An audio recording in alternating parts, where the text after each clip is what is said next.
Work done is the dot product between force and displacement हुन्छ।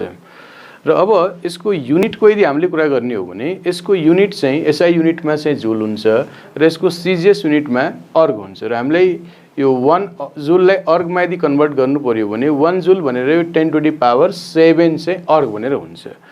अब dear students, यो चाहिँ हामीले डिफाइन गरियो work done is dot product between of yeah dot product between force and displacement. अब यो force हुनसक्छ constant या यो फोर्स भेरिएबल हुनसक्छ र यो भेक्टर क्वान्टिटी अफ फोर्स र कुनै पनि भेक्टरले हामीले 3 वेज मध्ये जुनै पनि वेजले चेन्ज गर्न सक्छौँ, either change of magnitude, direction or both. So force may be variable and may be constant. So dear students, यदि कन्स्टेन्ट फोर्स हो भने त्यो कन्स्टेन्ट फोर्सले गर्ने वर्क डन हामीले कसरी निकाल्ने?